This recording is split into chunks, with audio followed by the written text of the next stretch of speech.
In this module, we will discuss briefly the polysaccharides. As we have discussed in the last few modules, monosaccharides, disaccharides and oligosaccharides.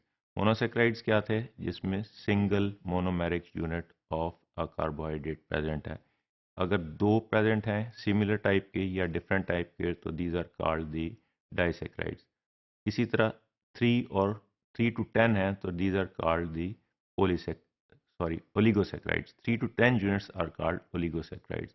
अगर 10 से ज़्यादा हैं up to 100,000 or 100,000 or even in millions units, these are called polysaccharides. So most carbohydrates found in nature occur as a polysaccharide, which is a polymer of medium to high molecular weight. Polysaccharides, also called glycans, and they differ from each other in the identity of their recurring monosaccharide units के इसमें different किस्म के monosaccharide units भी हो सकते हैं और similar किस्म के हो सकते हैं. वी विल डिस्कस कि अगर सिमिलर होंगे तो होमोपोलीसेक्राइड्स कहलाएंगे और अगर डिफरेंट होंगे तो हीट्रोपोलीसेक्राइड्स कहलाएंगे. They also differ in the length of their chain कि हमने बोला है कि 11 से लेके 100 तक 1000 तक और इवन 100,000 तक जो है वो भी these all are called polysaccharides. तो polysaccharides जो हैं ये डिफर करेंगे इन the length of their chain. छोटी भी हो सकती है, बड़ी भी हो सकती है, लेकिन more than 10 units. It also differs in the types of bond linking the units.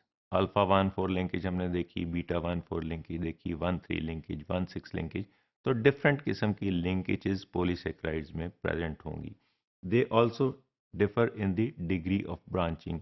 जिस तरह सेलुलोज जो है ना वो भी पॉलीसेक्राइड है. Glycogen and starch are also polysaccharide.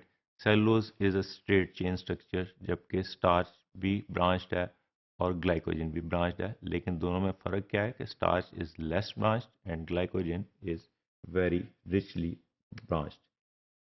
होमोपोलीसेक्राइड्स क्या हैं? Which contains only a single monomeric species. जैसे ग्लूकोज, सेलुलोज में ग्लूकोज ही है सारा, स्टार्च में और ग्लाइकोजन में भी सारा ग्लूकोज. ये मोनोमेरिक यूनिट सारे सिमिलर होंगे, सारे ग्लूकोज होंगे, तो दीज आर कॉल्ड होमोपोलीसेक्राइड. इसी तरह अगर ग्लैक्टोज है, सारे ग्लैक्टोज हैं तो these are called the होमोपोलीसेक्राइड.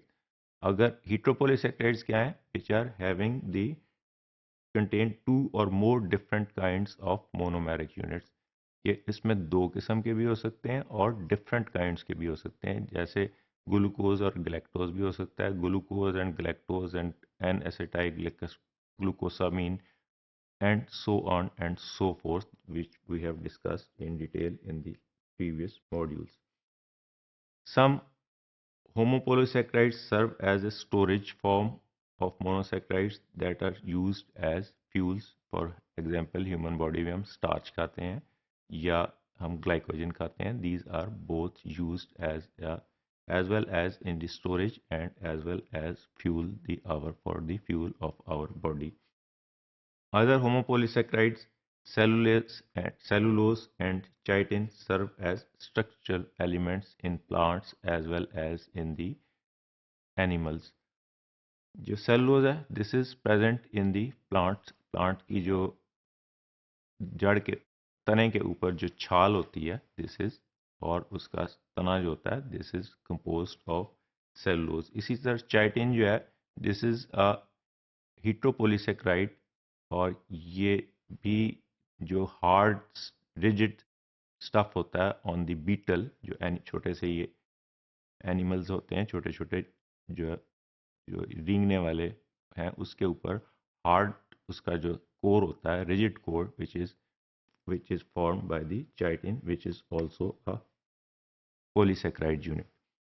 The most important storage polysaccharides, as we have discussed, are starch in plant cells and glycogen in animal cells. Both polysaccharides occur intracellularly as large clusters of granules. ये starch और glycogen store होते हैं.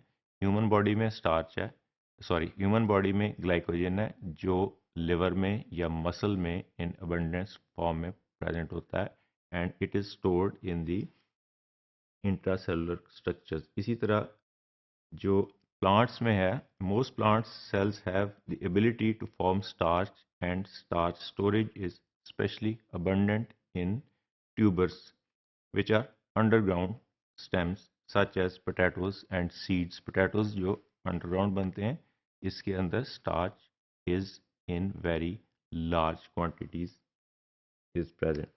This is the diagrammatic structure of the starch granules which is present in the, हमने कहा ये बड़े बड़े granules में ये store होता है starch in the cell of the plants, जैसे हमने potato की example the.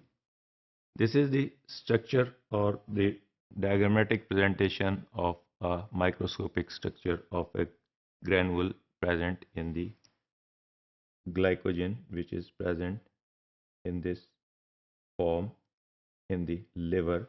These are the glycogen granules which are in the form of clusters and seen in the microscope. Heteropolysaccharides provide extracellular support for organisms of all kingdoms. For example, the rigid layer of bacterial cell envelope के ऊपर cell bacterial cell पे एक cell membrane भी होती है और एक hard cell wall भी होती है बाद बैक्टीरिया पे. तो rigid cell wall जो है वो heteropolysaccharide से बनी होती है. These are the peptidoglycans and is composed of in part of heteropolysaccharide built from two alternating monosaccharide units. Starch contains two types of glucose polymers. One is amylose and the other is amylopectin. It is the most important dietary carbohydrate in cereals, potatoes, legumes and other vegetables. इसके अंदर amylose जो है it is present around 13 to 20%, consisting of long amylose और amylopectin में फ़र्क ये है कि amylose long unbranched helical structure होता है जो डी ग्लूकोज रेजिड्यूज का बना होता है, जबकि amylopectin में ब्रांचिंग प्रेजेंट होती है जो अल्फा 1,6 लिंकेज पे होती है. तो ये जो amylose is straight chain structure and having a connected of different glucose residues with alpha 1,4 linkage which is as in maltose. Maltose में भी हमने देखा था कि दो मोनोसेक्राइड अल्फा 1,4 लिंकेज से मिले होते हैं.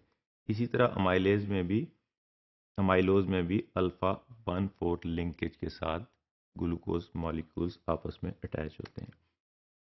This is the helical structure. Helical means कि ये इसके हेलिक्स बने हुए हैं और ये we can see this is the simple monomers of glucose which are attached by alpha 1,4 linkage, लेकिन ये आपस में ही हेलिक्स बना लेते हैं. This is the straight chain structure of the amylose and as we have already discussed in the disaccharide के except sucrose जहाँ पे एक साइड पे सुक्रोज में दोनों हमने देखा था कि एल्डिहाइड और कीटो ग्रुप फ्रुक्टोज का और अल्डिहाइड ग्लूकोज का दोनों आपस में मिल जाते हैं और नॉन रिड्यूसिंग बन जाती है, जबकि माल्टोज में और लैक्टोज में हमने देखा था कि एक एंड जो है एनोमेरिक कार्बन जो है एक साइड का वो फ्री है and it is called the reducing and.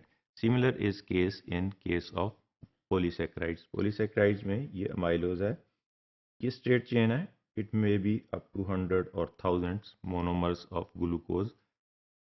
ये जहाँ पे 1,4 लिंकेज आपस में ग्लूकोज टू ग्लूकोज मिल रही है तो ये यहाँ पे नॉन रिड्यूसिंग एंड है क्योंकि यहाँ पे ये एल्डिहाइड ग्रुप फ्री नहीं है, जबकि सेकेंड उसकी जो ब्रांचिंग साइड है अगर हम इस साइड पे देखते हैं तो यहाँ अल्फा 1,4 linkage available नहीं है और this carbon atom number 1 which is either in the alpha form or in the beta form, it is convertible, it is anomeric carbon atom and it has all the properties of reducing sugars. So in polysaccharides both ends are present, one is non-reducing and the other is reducing end in case of amylose.